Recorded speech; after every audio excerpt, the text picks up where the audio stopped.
Hey guys, so this is going to be video number 1 of my story and how I got here and why I am the way I am and how I got to be the way I am, and I have lots of things I want to share with you guys, and it'll be easier for me once my story's out there and you know me a little bit better and I know you know me and you'll know why I'm saying and doing the things I'm doing. I am going to post shorter clips. So I originally already recorded this video and it was like over an hour long and I left a lot of stuff out, and I decided I'm just going to record it in smaller clips and then post it every day, hopefully every day, but as often as I can record a video. So recently I had a website designed for Tonic of Wildness, which is the farm where I live, and I was given a task to write a bio, and it was like the hardest thing ever. I like to write something about myself, especially when it's over an hour long, because I have so much to say of why I am a wife, why I am a mom, why I am a farmer, all these things. So I feel like before I can write that bio, I've got to get the background out. So it kind of started, well, I met Shane, my husband, in college, and I went my freshman year, we met, and that makes it like 11 years now that we've been together. And I live in what I would consider the most beautiful part of Pennsylvania. I have 40 acres, a 40-acre plot of land, some fields, some woods, and it's my dream home. I remember we were looking for homes when, after we got married, we stayed in our college town for a little bit and we looked for homes and jobs and stuff.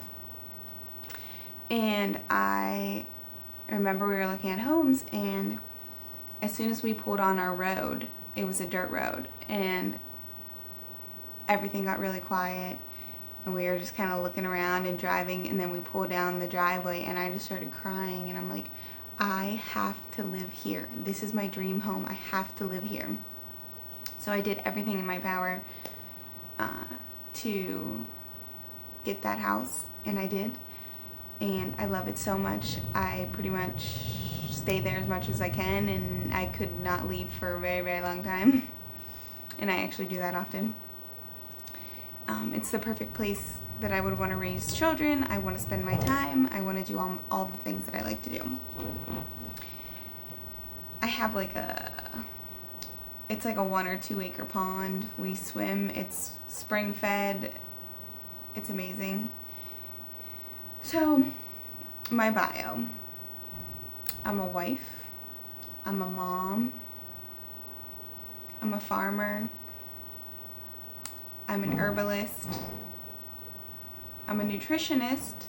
All these things come with, I'm an accountant, they all come with the mom and wife job. Those would be my 2 big things.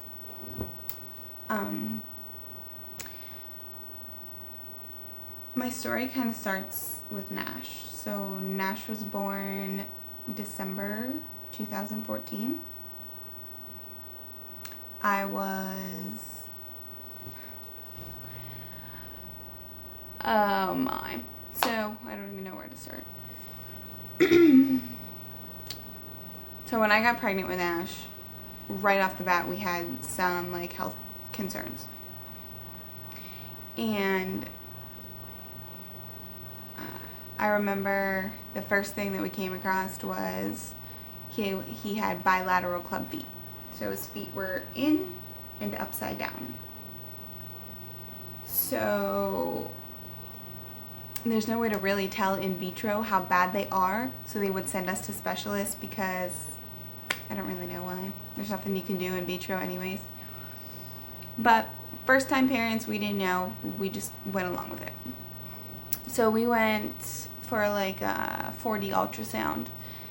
And the doctor was so awesome. The doctor was so awesome, and he told us our child's feet look like hockey sticks, and they're definitely club feet, and they look pretty severe. But he was really upbeat and really just great. And while we were down there, afterwards, they pulled us into another room and was talking to us. And I don't even know how they got this. I don't even care, because it like didn't cross my mind after.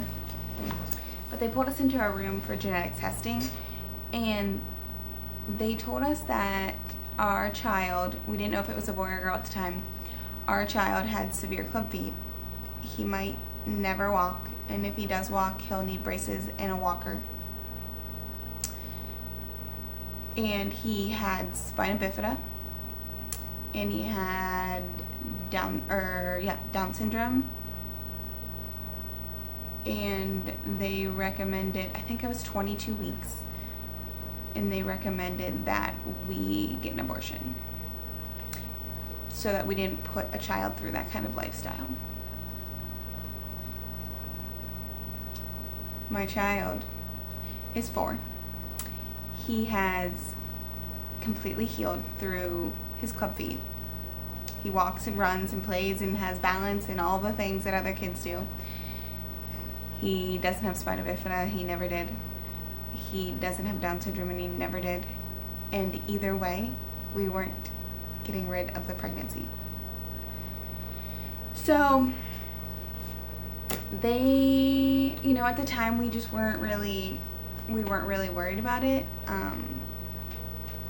We just kind of took their advice. It was like everything was just thrown at us.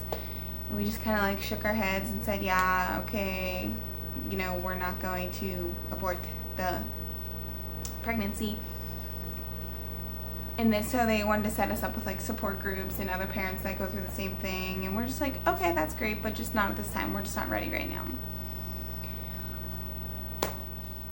So Shane and I walked out, and we got in the car, and we didn't really say anything. And I was looking at a 4D ultrasound, like they're amazing. And I said to Shane, I'm like, there's nothing, I don't think there's anything wrong with this child. Like, it looks perfect. And Shane just looks at me, he's like, it's fine, there's nothing wrong. And that was the end of it. We never talked about it again, never shed a tear. I don't know, it's just like we just knew it was okay.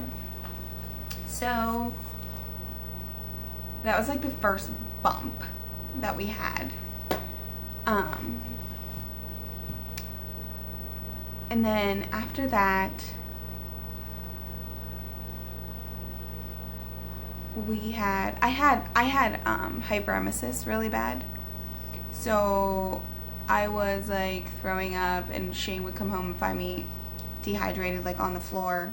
I couldn't move, and take me to the hospital like at least 3 times a week for hydration.